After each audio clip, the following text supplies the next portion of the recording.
നമുക്ക് പാളയംകോടൻ പഴം വെച്ചിട്ടുള്ള ഒരു അടിപൊളി ഐറ്റത്തിൻ്റെ റെസിപ്പി നോക്കാം. അതിന് വേണ്ടി ഞാൻ കുറച്ച് പാളയംകോടൻ പഴം എടുത്തിട്ടുണ്ട്. അത് നമുക്ക് തോലെല്ലാം കളഞ്ഞ് ഒരു ചെറിയ പീസായിട്ടൊന്ന് കട്ട് ചെയ്തെടുക്കാം. ഒരു 1/2 കിലോളം ഞാൻ എടുത്തിട്ടുണ്ട്.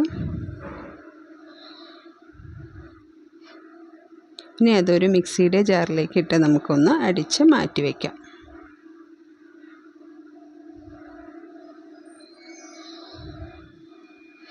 അതിനുശേഷം നമുക്ക് ഒരു പാൻ അടുപ്പത്ത് വെച്ച് ഒന്ന് ശർക്കര ഉരുക്കിയെടുക്കേണ്ടതുണ്ട്. അതിന് വേണ്ടി ഒരു 4 പീസ് ശർക്കര ഞാൻ എടുത്തിട്ടുണ്ട്. അതിലേക്ക് കുറച്ച് വെള്ളം ഒഴിച്ച് നമുക്കതൊന്ന് പാനിയാക്കി എടുക്കണം. ഇനി അതൊന്ന് നമുക്ക് മാറ്റി വയ്ക്കാം. അതിന് ശേഷം ഒരു പാൻ അടുപ്പത്ത് വെച്ച് അതിലേക്ക് കുറച്ച് നെയ്യ് ഒഴിച്ച് കൊടുക്കുന്നുണ്ട്. ഒരു 3-4 ടേബിൾ സ്പൂൺ നെയ്യ് ചേർത്ത് കൊടുത്തിട്ടുണ്ട്.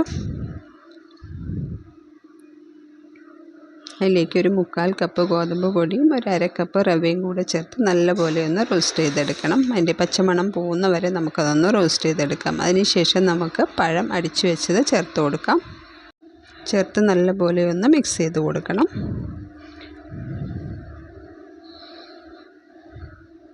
ഇപ്പോൾ അത്യാവശ്യം നന്നായിട്ടൊന്ന് മിക്സ് ചെയ്ത് കൊടുത്തിട്ടുണ്ട്. ഒരു മീഡിയം ഫ്ലെയിമിൽ വെച്ചാണ് നമ്മളിത് ചെയ്തെടുക്കുന്നത്. ഇനി അതിന് ശേഷം നമുക്ക് ശർക്കര ഉരുക്കിയത് കൂടെ ചേർത്ത് കൊടുക്കാം.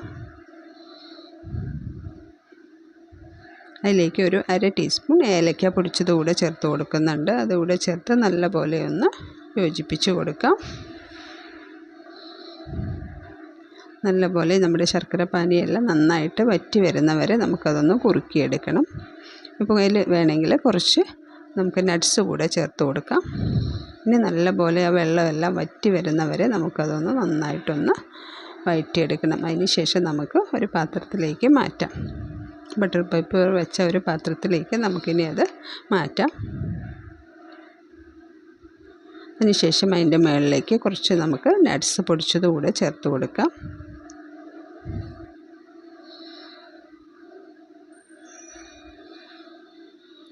ഞാനിപ്പോൾ ഇവിടെ ബദാമും കാഷ്നട്ടും ആണ് ചേർത്ത് കൊടുത്തിട്ടുള്ളത്. അതുകൂടെ ചേർത്ത് കൊടുത്ത് നല്ലപോലെ ഒന്ന് ജസ്റ്റ് ഒന്ന് പ്രസ് ചെയ്ത് കൊടുക്കാം. ഇനി നമുക്കത് സെറ്റ് ചെയ്യാനായിട്ട് മാറ്റി വയ്ക്കാം. അതിൻ്റെ ചൂടെല്ലാം പോയി നന്നായിട്ടൊന്ന് തണുത്ത് വരുന്നവരെ വെയിറ്റ് ചെയ്യാം. ഇനി നമുക്കതൊന്ന് കട്ട് ചെയ്ത് സെർവ് ചെയ്യാവുന്നതാണ്. ഇപ്പോൾ നമ്മുടെ ബനാന ബർഫി റെഡി ആയിട്ടുണ്ട്. എല്ലാവരും ഒന്ന് ട്രൈ ചെയ്ത് നോക്കണം. വളരെ ഈസി ആയിട്ട് തന്നെ തയ്യാറാക്കാൻ പറ്റുന്നതാണ്. വീഡിയോ ഇഷ്ടമായാൽ ലൈക്ക് ചെയ്യാനും ഷെയർ ചെയ്യാനും സബ്സ്ക്രൈബ് ചെയ്യാനും മറക്കരുത്. Thank you.